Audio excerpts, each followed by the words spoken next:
Entonces, en tu caja torácica, tú tienes eso. Nosotros tenemos, en la caja torácica tenemos lo mismo.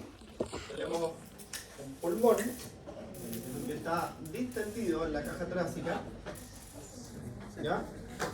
Y al mismo tiempo tenemos una caja torácica sólida,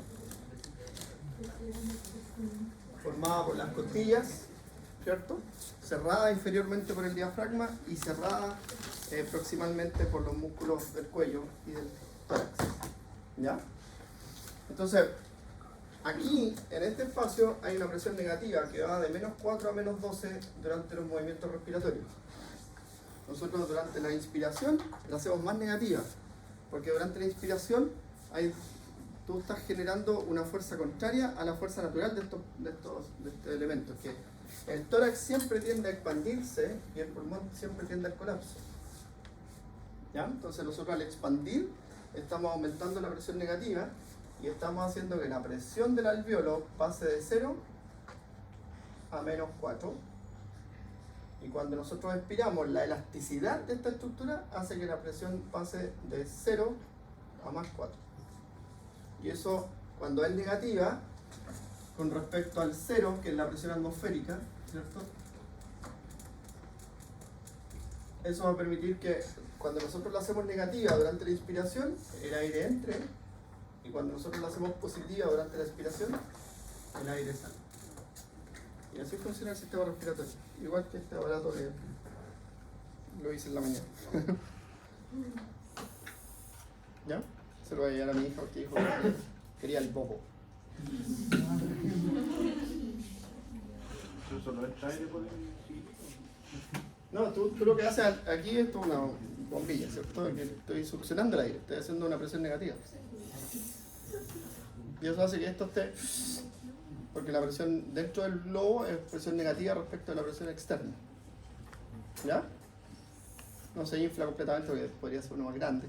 Pero este lo hice en la mañana, así como con 0 recursos.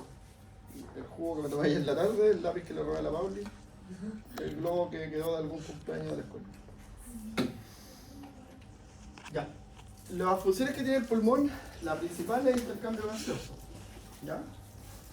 Intercambio de oxígeno por CO2, y eso ocurre aquí en el espacio alveolar, en algo que nosotros vamos a describir como la membrana respiratoria. Entonces aquí, por simple difusión, intercambiamos el oxígeno con el CO2. ¿Ya?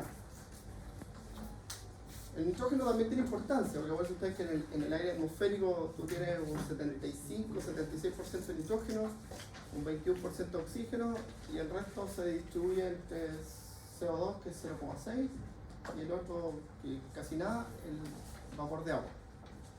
Esos son los gases que están en el ambiente. Entonces, lo que hace, ¿cierto?, en este espacio, que es la membrana respiratoria, es realizar ese intercambio por simple difusión. ¿Ya? Entonces lo que hace nuestro sistema respiratorio es generar un gradiente de presión.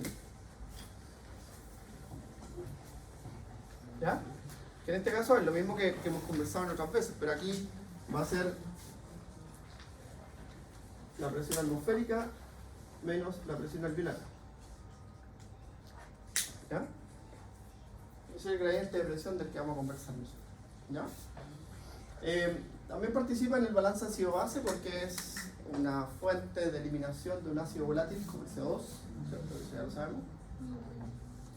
Tiene un rol inmunológico importante el sistema respiratorio porque es un sistema que está en contacto con el ambiente. ¿Ya? Nosotros inhalamos y exhalamos ciertos elementos que están en el ambiente que pudiesen ser nocivos o pudiesen generar alguna complicación. Entonces, para ello tenemos un sistema de reconocimiento de patrones, ¿cierto?, muy desarrollado en el sistema respiratorio. Vimos cuando vimos inmunología que se secretaban proteínas antimicrobianas, que tenemos el movimiento mucociliar, ¿cierto?, muy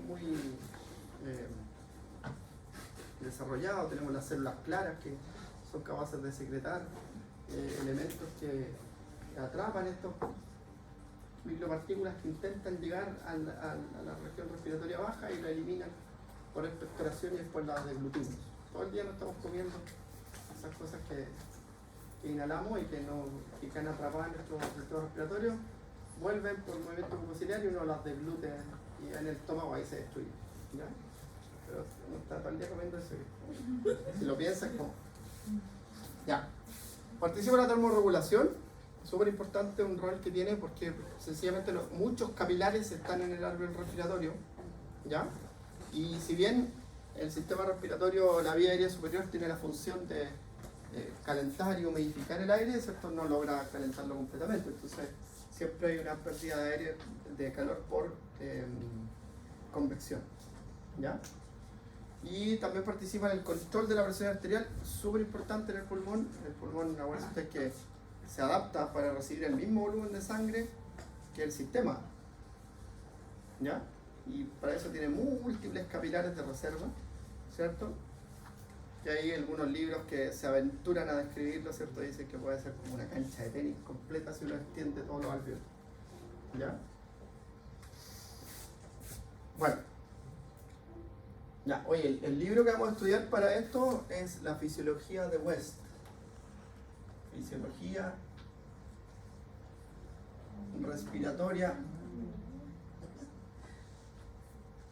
de West, que lo van a aprender ahora y después el otro año se van a conseguir la fisiopatología de West para el sistema respiratorio. Y es un libro muy bueno de fisiología respiratoria. Yo ahí, si lo encuentro, se los compro. Lo debo tener en algún formato. ¿Ya? Lo tengo en pasta dura, en pasta blanda. Como eso. Cuando uno compra eso, yo no entendía qué era eso y lo entendí el otro día. Cuando lo compras en los libros en Amazon, te dicen pasta dura o pasta blanda. ¿Lo viste eso? Si te llega a la casa o te descarga el PDF o el ebook. ¿Ya? Ya.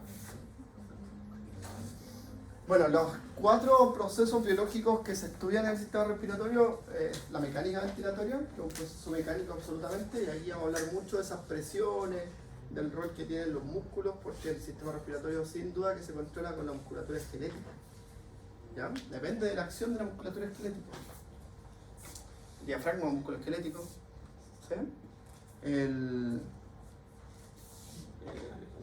Todos los músculos que rodean la caja torácica, ¿cierto? Que participan tanto en la respiración pasiva como en la respiración activa, ¿cierto? Son controlados por el sistema nervioso, igual que toda la musculatura que nosotros tenemos. Solo que nosotros podemos aumentar la descarga, ¿ya? A través de un centro regulador nervioso de la respiración, ¿ya? Que básicamente son 3 centros: el centro neumotáxico, el centro amnióstico y el área rítmica, ¿ya? Que están ubicados en el troncoencéfalo. Vamos a hablar también del intercambio gaseoso, cómo se produce el intercambio gaseoso tanto en el espacio alveolar como en las células. ¿Ya? Se estudia siempre y se conoce como respiración externa y respiración interna. Y cómo se transportan los gases en sangre. ¿Ya?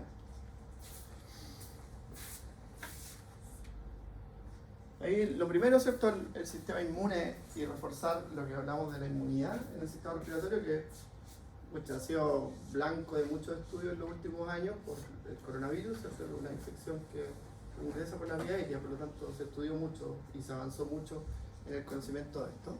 Nosotros tenemos, para el reconocimiento de estos patrones, tenemos una diversidad amplia de RRP, que son receptores de reconocimiento de patrón. ¿Ya? También existen ciertos receptores citoplasmáticos, los RLR y los Not Light Receptors, que van a captar, por ejemplo, una célula cuando entra en un proceso de infección, por ejemplo, por un virus, y puede eso desencadenar, ¿cierto?, la muerte de la célula. ¿Ya? Para eso las células respiratorias tienen unas células basales que permiten que el epitelio se vaya renovando continuamente. ¿Ya? Y tienen la capacidad también de muchos células que están en todo momento monitorizando a las células del epitelio respiratorio. Los linfocitos CD8, los natural killer, todas esas que hemos visto. ¿Ya? Entonces, los sistemas de regulación, ¿cierto?, antimicrobiana en este sistema, ahí tenemos, ¿cierto?, la barrera epitelial, una barrera física, la capa de mucus, que también es una barrera física. ¿Ya? En la capa de mucus tenemos proteínas antimicrobianas, tenemos el movimiento mucociliar, ¿ya? Están los macrófagos que forman parte del epitelio respiratorio, ¿cierto? Las células del polvo, los macrófagos alveolares, desencadenan estrés oxidativo, que es súper eficaz para defendernos contra microorganismos, ¿ya? Y también se producen interferones que tienen actividad antiviral y se desarrollan mecanismos, ¿cierto? Como la piroptosis, la autofagia, la autólisis, ¿ya? Son todos los mecanismos de muerte celular programada, ¿ya? Bueno, aquí hay una, no se ve muy bien ahí, pero por ejemplo, las tres entidades fisiopatológicas más comunes que afectan al sistema respiratorio, porque las otras son patologías agudas, que la verdad es que las patologías agudas tienen fácil resolución, por eso no se preocupa tanto. Me justifico. Si tuviese una insuficiencia renal estaría en mi casa. Pero las patologías crónicas más comunes son la enfermedad pulmonar obstructiva crónica, que es una enfermedad asociada a la inhalación de partículas contaminantes, ¿ya? O sea, la entidad fisiopatológica principal en esa situación es la sobrecarga en la respuesta vagal. El vago está leyendo en todo tiempo que tú tienes un irritante en la vía aérea, entonces aumentó su secreción, genera hiperplasia de la musculatura lisa, genera hiperplasia de la glándula y genera una serie de cambios que están asociados a la respuesta vagal frente a irritantes. El vago actúa como un sistema sensitivo, ¿cierto?, en el sistema respiratorio para desencadenar el mecanismo de la tos, por ejemplo, ¿ya? Y regular la secreción. Broncoconstricción, broncosecreción. Esa es la respuesta del vago. Entonces uno lucha contra el vago en el EPOC, ¿ya? Las terapias son todos medicamentos que inhiben la acción del vago, ¿ya?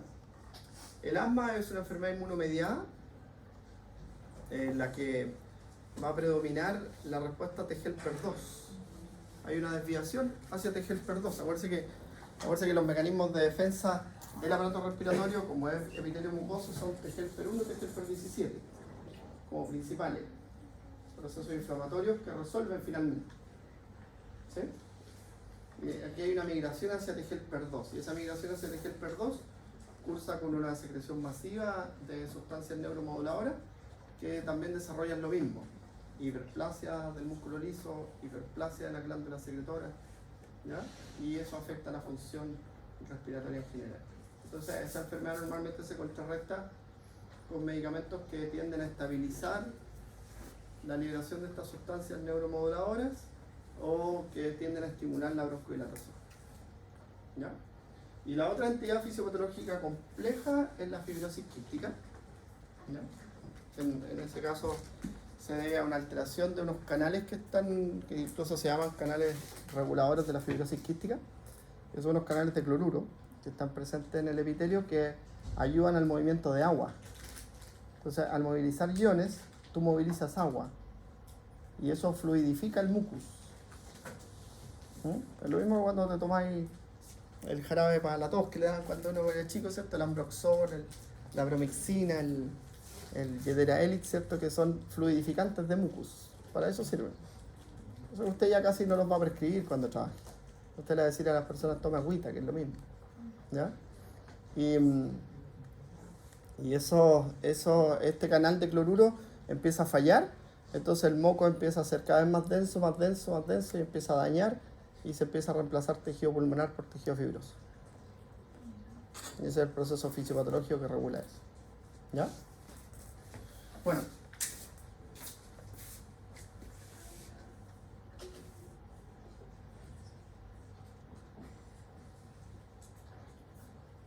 Y ahí está todo lo que generan. Por ejemplo, disminuye el movimiento mucociliar, genera disfunción de estos canales de cloruro, se altera, ¿cierto?, la composición y las características del fluido del moco, ¿sí?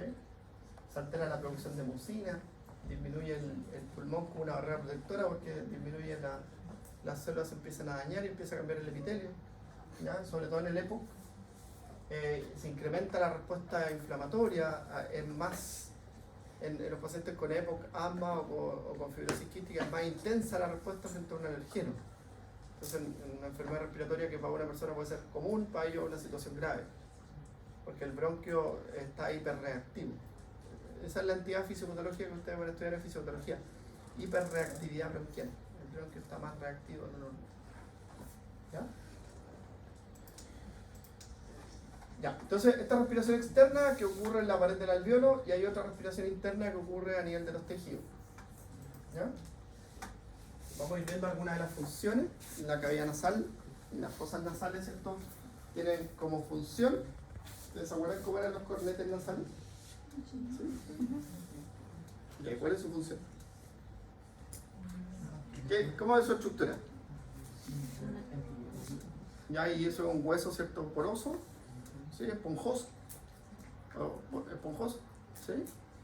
Un hueso esponjoso rodeado de un epitelio y múltiples capilares en circulito. Entonces, ¿qué pasa cuando hacemos esto? El aire se entibia y se humidifica.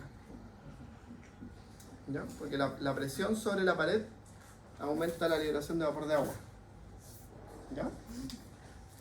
Entonces, hay calentamiento de aire, hay humidificación del aire y también hay filtración, porque estos están cubiertos por una membrana mucosa, por una capa mucosa, ¿cierto? Que retienen partículas que intentan ingresar. Las de mayor tamaño quedan retenidas ahí. ¿Sí? Entonces, un ejemplo típico, cuando usted camina y hace frío, ¿cierto? El primero que siente es que empieza a tener más secreción. Para entibiar el aire, ¿cierto? Está produciendo secreción. O si está inhalando contaminantes, por ejemplo, si está inhalando polvo, o está inhalando algún contaminante del ambiente, también van a haber más secreción. ¿Ya? Ni hablar cuando hay una bacteria, ¿cierto?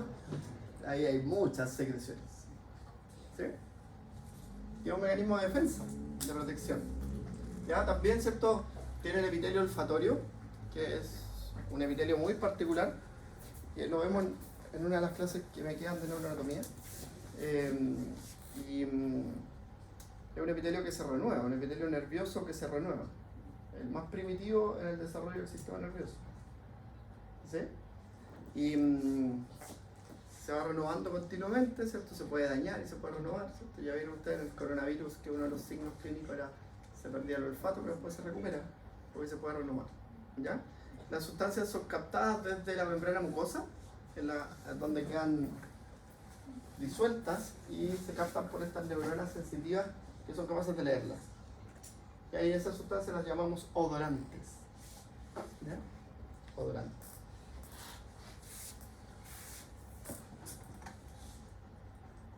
Bueno, y también participa en la fonación, la parte del epitelio superior.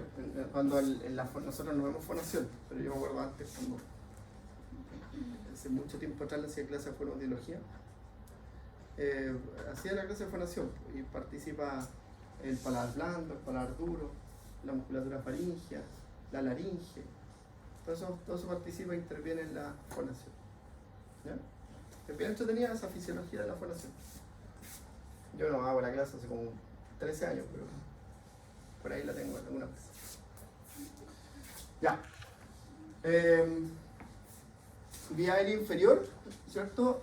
Parte desde la laringe. Ya en adelante.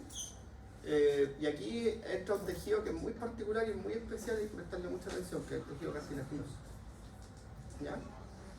¿Por qué? Porque frente a las secreciones, el tejido cartilaginoso es muy reactivo. ¿Ya? Entonces, por ejemplo, cuando hay una laringitis, el problema principal es que se genera un espasmo laríngeo.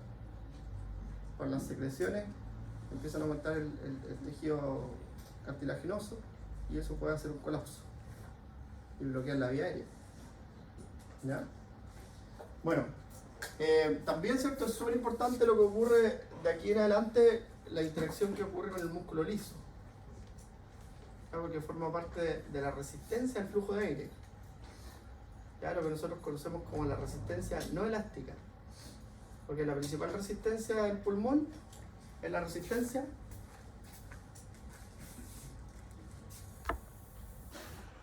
elástica. Esa es la principal resistencia. para inflar el globito. Ya no lo inflo. Ya. Es la principal resistencia. ¿Ya? Que en el pulmón nosotros llamamos distensibilidad. Es tan importante que por cada uno que ganes tú por distensibilidad, puedes adicionar 300 o 350 ml de gas adicional.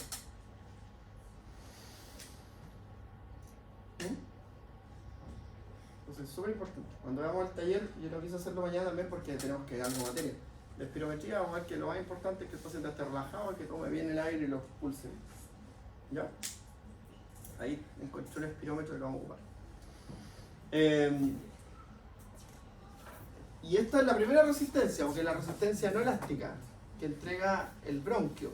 Que el bronquio, ¿cierto?, tiene musculatura lisa, entonces es muy reactivo a sustancias broncoconstrictoras y broncodilatadoras. Usted ya conoce uno. La adrenalina broncodilatadora. ¿Ya? ¿Dejan contestar? ¿No? Ese es el técnico de DirecTV que está fuera de acá.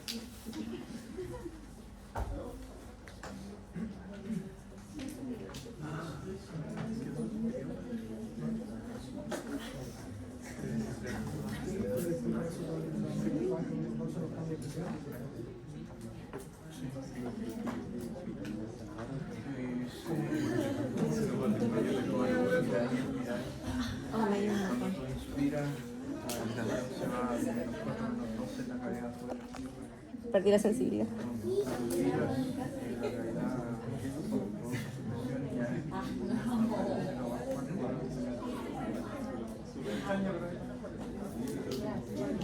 Bueno, descanso. Yo todavía no canto esa como presión negativa, presión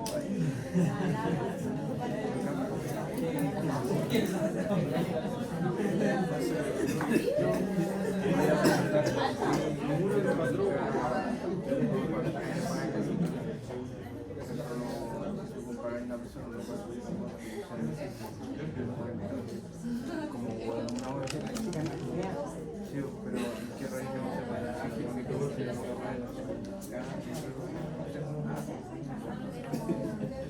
porque ellos por mantener más el aire se demoran más. Ya era él. ¿Profe? ¿Ah? ¿Qué es rarita porque una persona pueda tener y mantener más el aire que respira que por ejemplo, comparando a una persona únicamente? Eso se llama capacidad de reserva inspiratoria, que la vamos a ver, y es un condicionante de la función respiratoria. Yo soy bromuro de hipatropio. Usas bromuro de hipatropio. Ya, el bromuro de hipatropio es un anticolinérgico. Eso hace, inhibe la acción del barro. Ya de que también haya un efecto de lo que sería el corazón. ¿Pero tiene asma o tiene asma? Ya, que lo que pasa es que el medicamento que usa antes se llama bromuro de hipatropio, es un medicamento que inhibe la acción del vago, pero la gracia que tiene el bromuro de hipatropio es que se absorbe nada, entonces no tiene efecto sistémico. Seguramente en algún momento te dieron salbutamol, que te la anotó y te generó taquicardia. Sí, con eso. Claro, entonces los beta-agonistas no son muy selectivos. El salmeterol puede ser más selectivo. Normalmente se diferencian por el tiempo de acción. En cambio, los anticolinérgicos son. La gracia que tienen es que los absorben.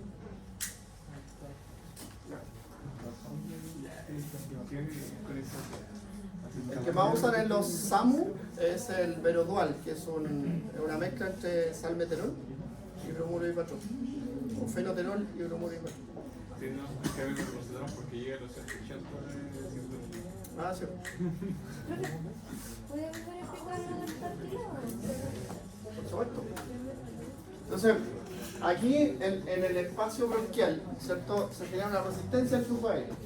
Ya se llama resistencia no elástica, porque es muy sensible esta región, ¿cierto?, a la sustancia broncoconstrictora o broncodilatadora. No, pero la parte del cartílago que cuando había. No sé qué. El cartílago, cuando hay muchas secreciones, piensa lo que pasa cuando tú pones cartílago en agua. ¿Qué le pasa al cartílago? Se hincha. Se produce, muy fácilmente produce edema. El edema laringio es bien recurrente en las personas que tienen laringitis o que tienen problemas en la nariz. ¿Sí? Ya. Bueno, después tenemos los sacos alveolares, que los sacos alveolares, si ustedes se dan cuenta, cambia un poquito la composición del tejido y empieza a ser más importante esto que tiene como unas rayitas verdes, que es fibras elásticas. ¿Ya? Entonces cuando nosotros distendemos, hacemos eso, distendemos el alveolo, ¿cierto? Para que al distenderlo dentro de él se genere una presión negativa y el aire entra. Entonces uno cuando inspira, hace que la presión dentro del alveolo sea más negativa, ¿sí? Y eso permite el ingreso de aire. Entonces la fuerza que nosotros tenemos que vencer es la distensibilidad. Y además tenemos la ventaja que al vencerla durante la distensibilidad, al vencerla durante la inspiración, perdón, la distensibilidad, la recuperamos durante la expiración. ¿Ya? Entonces, cuando tú inspiras, se produce una curva. De todas las curvas que hemos visto que les encantan a ustedes, esta es la peor. Porque mira, cuando nosotros inspiramos, la curva hace eso. ¿Ya? Pero cuando nosotros expiramos, la curva hace esto. Entonces es distinta. ¿Pero por qué es distinta? Porque la fuerza que se vence aquí es la distensibilidad. Y la fuerza que se genera acá es la generada por la elasticidad. ¿Ah? Distensibilidad durante la inspiración y elasticidad durante la expiración, que es la retracción pasiva. Curva de presión volumen.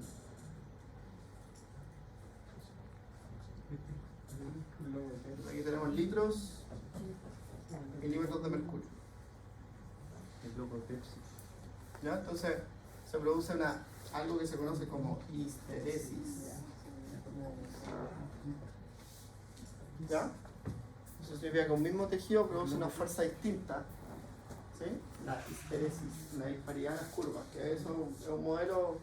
Vamos a entender ahora el concepto en la clase, es la próxima o la siguiente, y eso lo van a ocupar después mucho. Porque hay medicamentos que hacen histeresis, su curva es distinta después de que son administrados. Y las enfermedades, algunas producen histeresis. Ya, para que ocurra intercambio gaseoso, nosotros necesitamos que tener un concepto que uno siempre maneja en la fisiología respiratoria, la relación BQ, que es la relación ventilación-perfusión. ¿No? O sea, para que ocurra un adecuado intercambio gaseoso, el alveolo tiene que estar bien ventilado y bien irrigado. La ventilación depende de los conceptos que vamos a aprender en esta clase, en las clases siguientes. Pero la irrigación ya la aprendió usted. Depende del gasto cardíaco del corazón derecho. ¿Ya? Y del retorno venoso del corazón izquierdo. Esos son los que condicionan la perfusión, la correcta perfusión. ¿Ya? Entonces, el gasto cardíaco del corazón derecho y el retorno venoso del corazón izquierdo.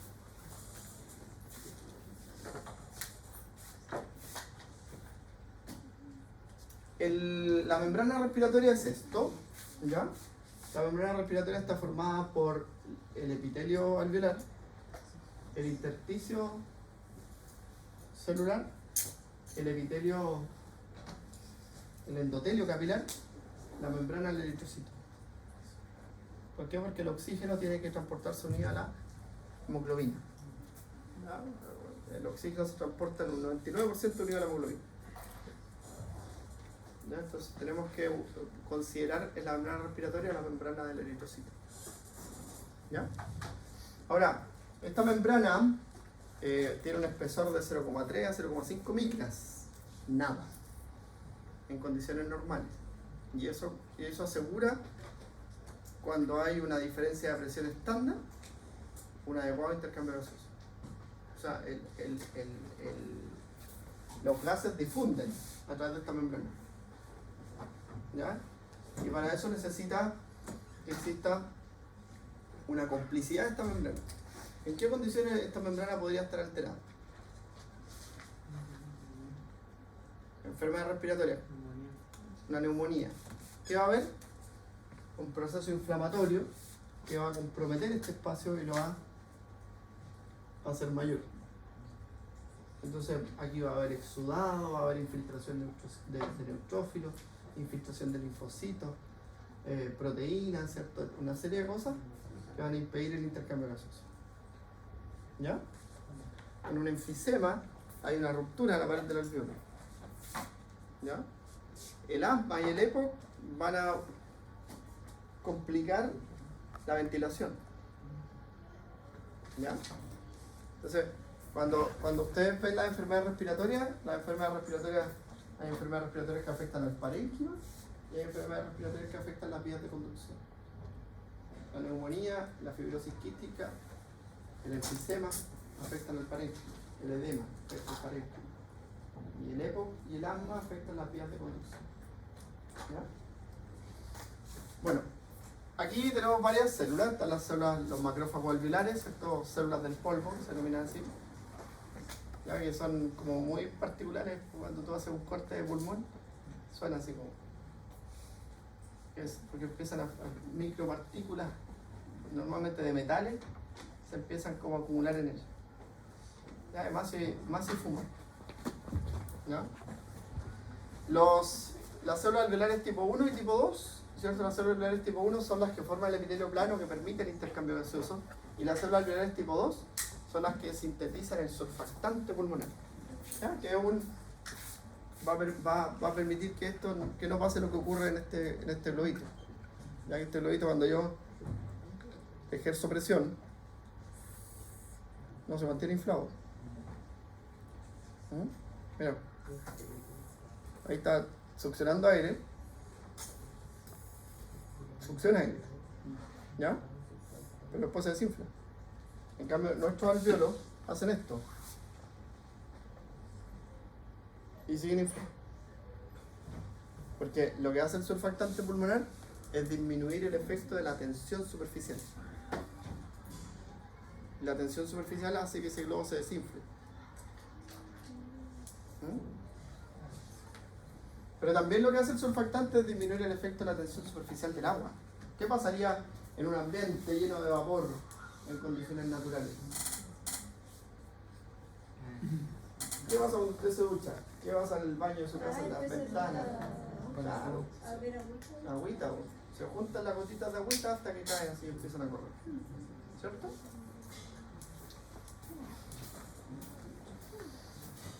Entonces, mira, esto lo solucionó el pulmón en la evolución.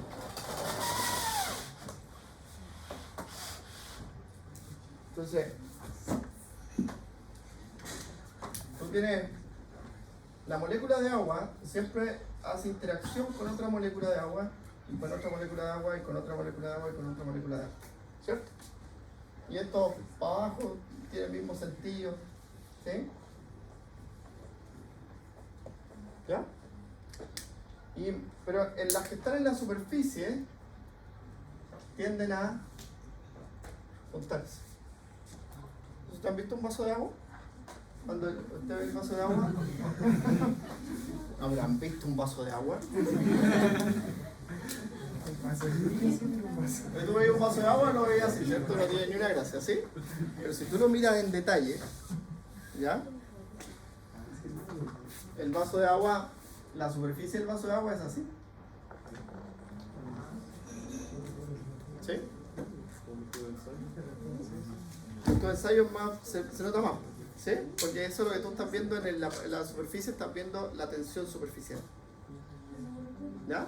Entonces, ¿cómo lo soluciona el sistema respiratorio? Sintetiza tanto las células claras como las células alveolares tipo 2, sintetizan lípidos que se intercalan entre las moléculas de agua. El principal lípido es la dipalmitoilfosfatidilcolina, que es un lípido que se intercala entre las moléculas de agua y evita que pase eso. Entonces disminuye, lo que hace el surfactante pulmonar es llevar la tensión superficial a cero. y evitar, ¿cierto?, que se formen moléculas de agua y que el alveolo colapse. Entonces el alveolo siempre está como inflar un globo y soltarlo. La lógica es que, ¿cierto? Pero este no se decide. Claro, si a mi globito yo le echara algo, ¿cierto? Al inflarlo quedaría inflado. No sé, cuando le echo, no sé, pintura. Un punto medio entre el inflado y el saco. Solo en el laboratorio no tienen acá pulmones, pero los pulmones se les pone un compresor de aire y se les pasa una sustancia. Es como si mirara el barniz, pero mucho más delgadito. Y los dejáis ahí una noche y al otro día tenéis un pulmón precioso. Vamos a mostrarle a los estudiantes, los lobos pulmones. ¿Ya? Bueno. Ahí tienen un alveolo sano versus un alveolo enfermo. O sea, este alveolo está cursando con un proceso inflamatorio y este es un alveolo sano. Entonces aquí el intercambio gaseoso se produce solo por la complicidad de la membrana respiratoria. Lo único que necesito yo es que exista una diferencia de presiones adecuada. ¿Ya? ¿Por qué nosotros llamamos presión de oxígeno, presión parcial de oxígeno, a lo que captamos del aire?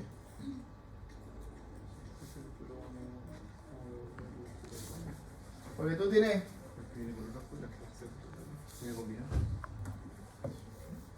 ¿Cómo es viene combinado?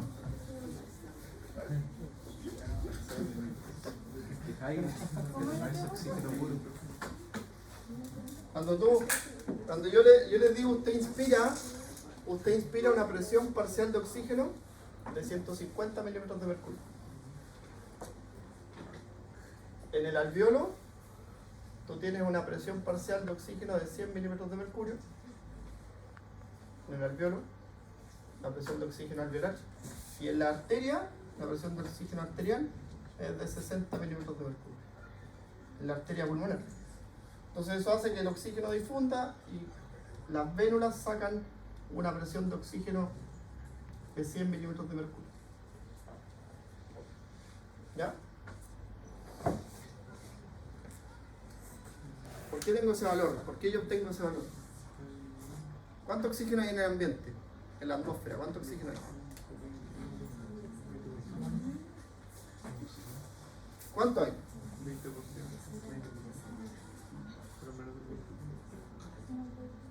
21%. 21%, no se olviden nunca. En la atmósfera hay 21%, ya sea que yo esté a nivel del mar o en la montaña del Everest, que son 8000 metros. ¿Ya? ¿Qué es lo que cambia? ¿Qué cambia? ¿Qué presión? La presión atmosférica. ¿Ya? Entonces, nosotros a esto lo llamamos la FIO, la fracción inspirada de oxígeno. Y nosotros tenemos la presión atmosférica, o PV, la presión barométrica. ¿Ya? Y que son 760 milímetros de mercurio a nivel del mar. Y que si usted está en la altura, disminuye. Y si usted está en las profundidades del mar, ¿cierto?, aumenta. ¿Sí? ¿Cómo se relaciona esto con esto? Con eso.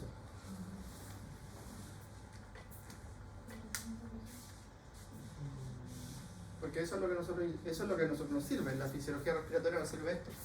Que usted sepa que en el alveolo tiene 100 milímetros de mercurio, para que lo contraste con lo que está pasando en la arteria, y esa es la diferencia de presión que permite el intercambio. Pero ¿cómo yo relaciono esto con esto?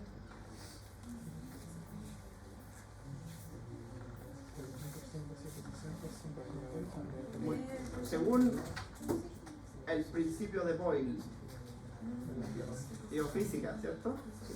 760 por 0,21, ¿cuánto es? 159,60. Ahí tiene el 150. Entonces, nosotros la presión parcial de un gas la obtenemos con la concentración del gas, la fracción inspirada del oxígeno en este caso, por la presión atmosférica.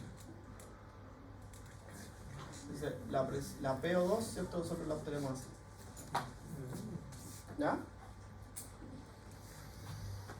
Ya, y ustedes que han tenido un montón de cosas este año, ¿cierto? Cuando van a la clínica o cuando van a las simulaciones le dicen que a usted al paciente le tiene que administrar oxígeno. ¿Qué está haciendo? ¿Qué está cambiando de eso? ¿Ah? La FIOS, la fracción inspirada de oxígeno. Entonces, dependiendo del método que usted utilice, cánula nasal, mascarilla Venturi, un ambiente enriquecido en oxígeno, usted está cambiando el porcentaje de la FIO. Lo está llevando a 33%, 35%, 40%, 60%. ¿Ya? De hecho hay una prueba que vamos a ver después que se hace inspirando oxígeno al 100%. ¿Ya? Entonces, esto es lo que tú cambias, porque esto no lo podemos cambiar. A menos que tengamos una cámara hiperbárica, una cámara hipovárica, ¿cierto? Como lo de Dragon Ball. Claro, como Dragon Ball. La cámara hiperbárica, ¿cierto? Que aumenta la presión. ¿Y qué condicionante tiene la cámara hiperbárica? ¿Por qué se usa como terapia también la cámara hiperbárica?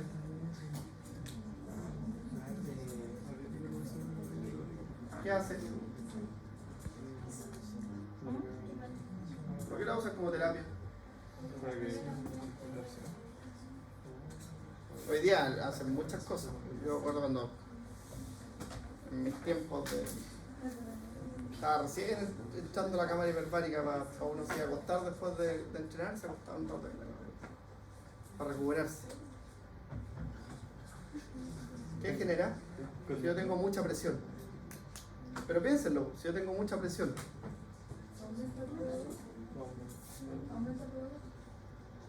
pero en el tejido periférico, si aumento la presión, va a haber más irrigación como respuesta. Que aumenta la presión y después aumenta la irrigación. Disminuye el flujo y después aumenta el flujo. ¿Ya? En la hipovárica se genera una deficiencia de oxígeno, ahí sí, un déficit de oxígeno. ¿Ya? Entonces si usted va a la altura y la presión atmosférica empieza a disminuir, esto va a empezar a bajar. Entonces, ¿qué va a empezar a pasar con usted con su respiración? Va a empezar a respirar más rápido, va a tratar de captar más oxígeno. ¿Sí? Y ahí le dice usted que se apunó. ¿Cierto? ¿Profesor, cómo? ¿Y qué hacen ustedes para no apunarse? Un tecito de coca que es broncohilatador. ¿Profesor? Oye, ¿puedes explicar de nuevo? Que no entendí. Si yo voy a altura, la presión atmosférica disminuye. Entonces, mira, en vez de tener 760, va a ser, no sé, por 440.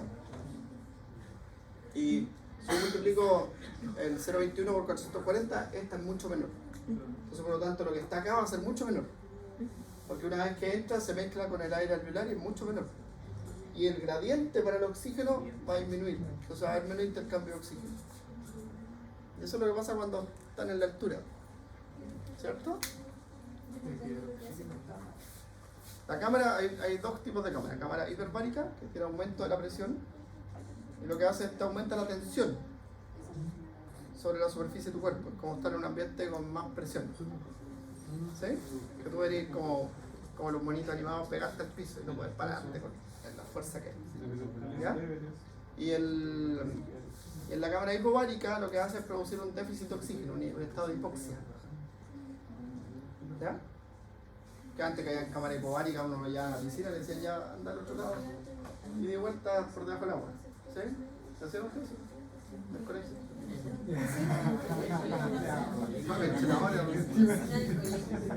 Nunca lo vi reírse. ¿A qué presión de oxígeno no sé si lo se produce, empieza a producir cianosis?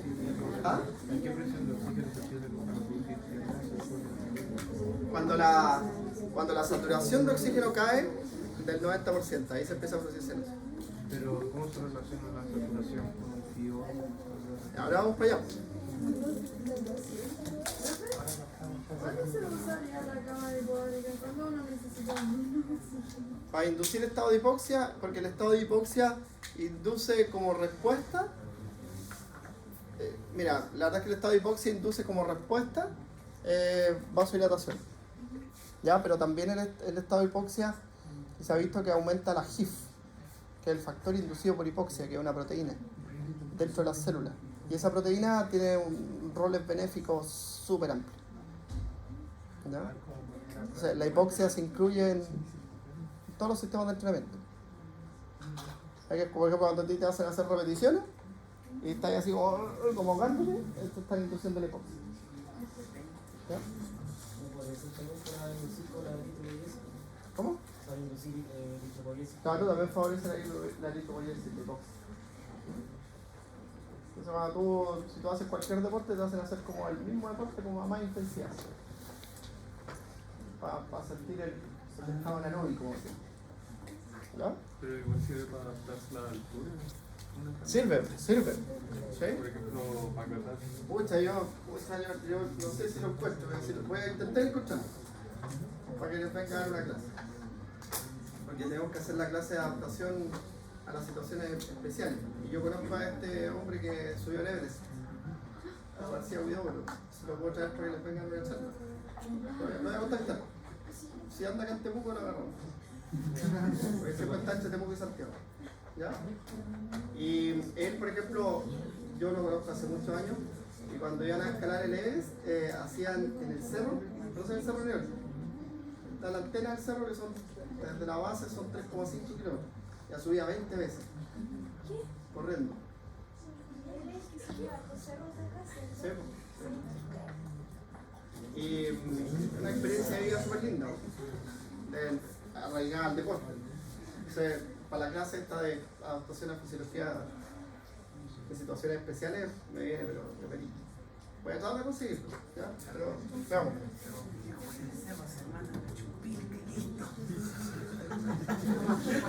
Ahora, eso es súper importante porque ustedes son súper aventureros hoy día. Yo le echo la culpa un poquito a YouTube. La gente cree que si lo veo en YouTube lo voy a hacer. O en TikTok, o en Instagram, o en cualquier parte. Entonces la gente se aventura y ustedes ven todos los días que hay accidentes y cosas así. Pues, la gente se aventura a subir un volcán y nunca ha hecho nada. Pues.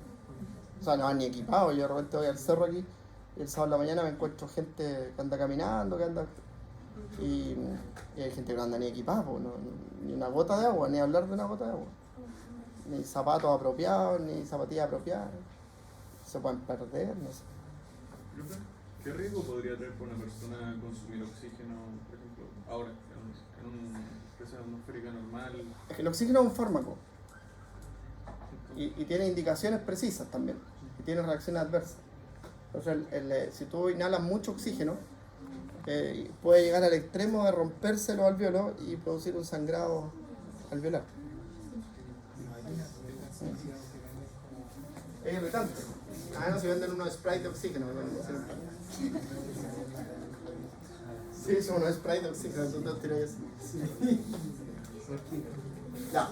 La caja torácica es súper importante y la anatomía de la caja torácica es súper importante. Su estabilidad anatómica es muy, muy interesante.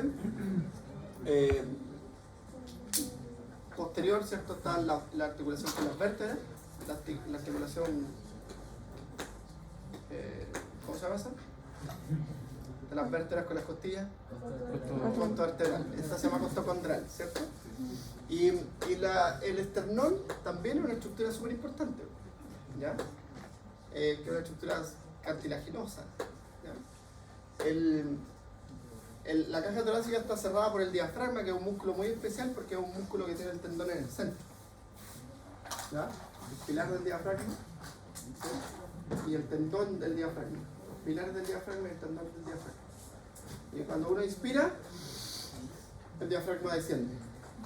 Y cuando tú expiras, el diafragma vuelve, pero no vuelve así rápidamente, sino que tiene una relajación pasiva, ¿ya? Pues si vuelve se relajara como cualquier músculo de tu cuerpo, la presión abdominal generaría un push abdominal, que le pasa a esas personas que tienen lesiones nerviosas del nervio frénico, que inspiran y después la respiración es como, y las vísceras abdominales están generando un impacto ahí, y eso es el problema. ¿Ya? Porque también favorece la herniación y favorece mucho. ¿Ya? En la parte proximal, ¿cierto? Está cerrado por los músculos torácicos y los músculos del cuello. ¿Ya? Los escalenos, que son los principales, los esternocleidomastoideos, ¿cierto? Que son los principales. ¿Ya? Y está cubierto por una membrana que se llama pleura. Ya hay la pleura parietal y está la pleura visceral. ¿Ya? Y hay un espacio entre ellos. Ya, la respiración, ¿cierto? Es pasiva en reposo. Y el principal responsable de la respiración en reposo es el diafragma y los músculos intercostales externos. Son los principales que participan. ¿Ya? Pero cuando nosotros hacemos una respiración activa, usamos la musculatura accesoria. Y ahí están algunos de los músculos accesorios. Por ejemplo, el más importante accesorio es el músculo esternocleidomastoideo y los escalenos en la inspiración. Por eso en anatomía seguramente les dijeron que se aprendían los músculos cuál era el inspiratorio y cuál era el expiratorio, ¿cierto? Sí. Ahora hay que aplicar. Entonces, los escalenos, medio, anterior y posterior, ¿cierto? Y el esternocleidomastoideo son los inspiratorios accesorios. Y en la expiración es muy sencillo porque son los abdominales. Cuando uno expira forzadamente, los músculos abdominales los que salen. ¿Ya? Inspiratorios, músculos de la respiración activa inspiratorio y músculos de la respiración activa inspiratorio. Ahora, mira, si tú miras este lado de la imagen, dice que la expiración pasiva solo depende de la retracción elástica de las estructuras pulmonares. La expiración pasiva no interviene en ningún músculo. Solo hay retracción elástica de las estructuras pulmonares. ¿Ya?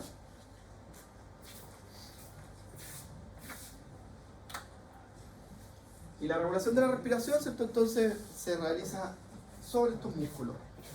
¿Ya? Con una regulación autonómica, en la cual, ¿cierto? Tenemos una serie de sensores que los llamamos quimiorreceptores.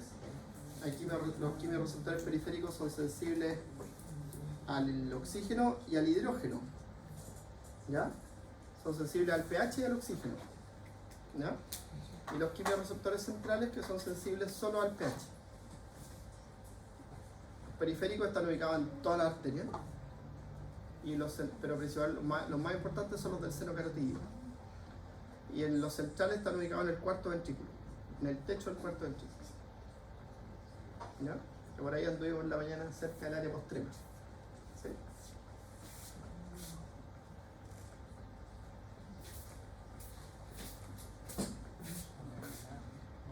Entonces, eso regula estas áreas que son, ¿cierto? Por ejemplo, el grupo respiratorio ventral y el grupo respiratorio dorsal, que se conoce como área rítmica. ¿Ya? Y el centro amniótico y el centro neumotáxico, ¿cierto? Que corresponden al grupo respiratorio del puente, ¿ya? Y que ellos, ¿cierto? Tal cual como lo dice, el amniótico y el neumotáxico, ¿cierto? Mandan señales distintas, porque este manda señales durante la inspiración y este una señal durante la expiración. O sea, quien dice cuánto dura la inspiración y la expiración es el área rítmica. ¿Y eso en relación a qué? Al pH y al CO2 y al oxígeno. Entonces, la inspiración puede ser 1:1, o sea, inspiración igual que la expiración, 2:1, la inspiración más larga que la expiración, o 1:2, la inspiración más corta que la expiración. Y eso va a depender del balance ácido-base y de la cantidad de oxígeno que tengamos. Por ejemplo, si tú quieres eliminar más CO2, se produce el patrón respiratorio de Kussmaul, que es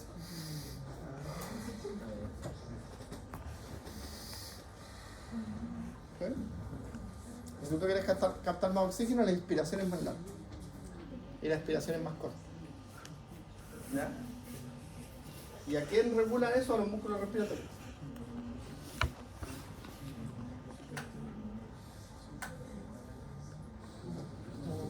Está llena de, ¿cómo se llama?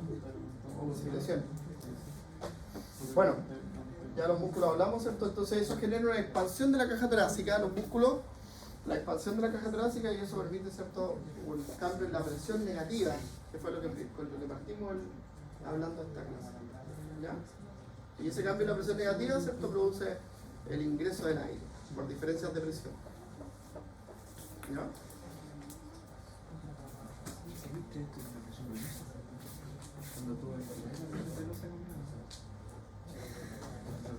Entonces, ¿qué pasa si uno no el modelo, ¿cierto? Si uno, nosotros deberíamos estar así, ¿cierto?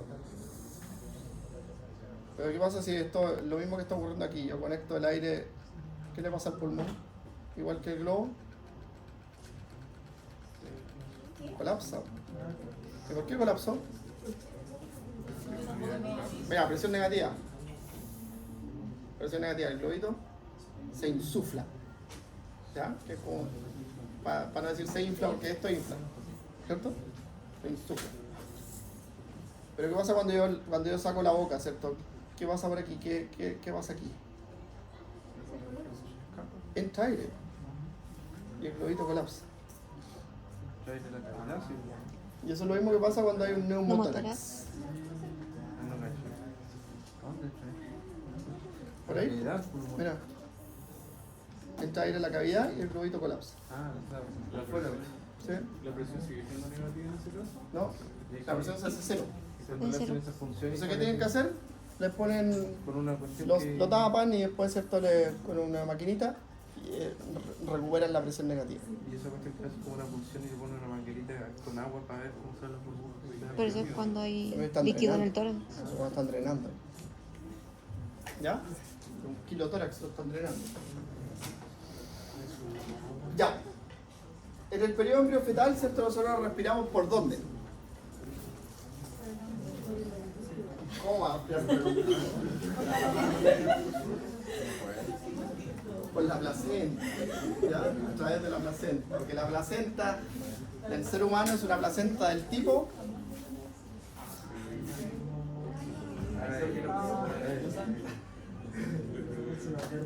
epitelio corial o endotelio corial. Epitelio o endotelio corial ¿Epitelio? o hemocorial.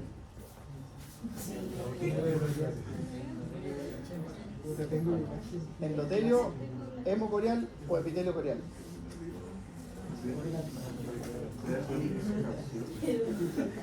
Endotelio corial. ¿Quién dice endotelio corial?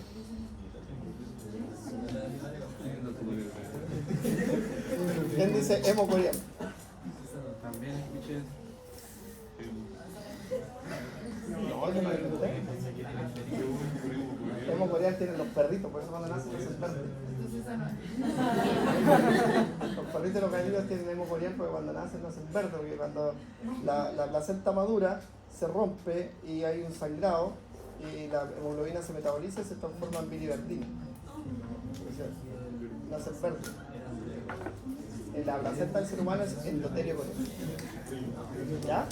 Y permite el traspaso de anticuerpos durante el periodo embriofetal. Ya. Entonces, ahí se produce el intercambio gaseoso. Pero cuando uno nace, ¿cierto?, tiene que haber un proceso de transición. Porque si tú ves el epitelio respiratorio fetal, ¿cierto?, es un espacio principalmente con muchas secreciones, ¿ya? Mucho fluido y también, ¿cierto?, tiene muchas proteínas. Entonces, lo que va cambiando, según lo que dice acá, ¿cierto?, va cambiando la permeabilidad del endotelio alveolar, ¿ya? Y se activan procesos de transporte activo que van movilizando el agua del aparato respiratorio. ¿Y quién hace eso? ¿Qué hormonas hacen eso? El cortisol. Los tir... T34, bien, muy bien. Cortisol, T34 y la adrenalina. ¿Ya? Cortisol, T34 generan estos cambios funcionales del epitelio respiratorio en el último tercio de la gestación. Entonces, va a disminuir la permeabilidad porque estos puntitos reflejan proteínas. Entonces, va a disminuir la permeabilidad de proteínas y va a haber transporte activo de iones hacia el capilar y entonces va a empezar a disminuir la cantidad de fluido en el espacio intersticial y en el espacio alveolar. Y el cortisol con la adrenalina hacen que las células alveolares tipo 2 se activen y empiecen a sintetizar surfactantes. Y ahí ya está preparado el epitelio respiratorio. Entonces, los niños prematuros a veces inducen ese proceso con corticosteroides. Se inyectan corticoides para inducir ese proceso. ¿Ya? También hay surfactante artificial. Y si porque si uno dejaron la clase en la producción de eso, entonces ¿qué hace lo que tiene? Activa metabólicamente el sistema. Ya, porque eso, acuérdate, piensa lo que estaba diciendo yo. Hay transporte activo de iones y de moléculas que hacen que se muevan. ¿Sí? Eso es el primero.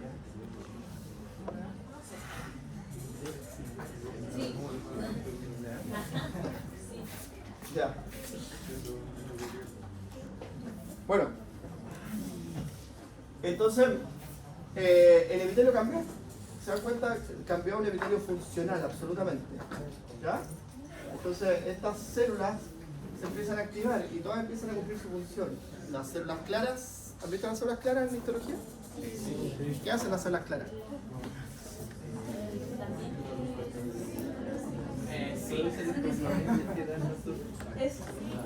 Claro. El dipalmitoil fosfatilcolina, ¿cierto? Y proteína antimicrobiana.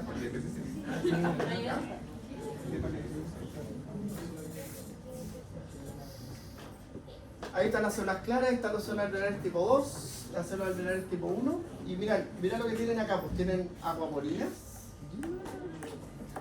transportables de sodio y canales, ¿cierto?, de estos CFTR, que son canales asociados a la fibrosis quística, que son transportadores de cloruro.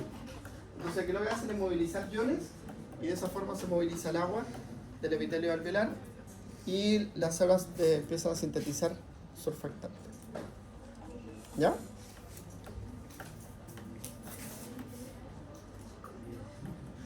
Ahí está. Entonces hay absorción y secreción. Ya empieza a regularse este proceso. Por eso son tan importantes esos canales de cloruro, ¿no? Esto regula la secreción de cloruro para que después se bombee agua y se fluidifique el moco y eso ayuda a su eliminación. ¿Ya?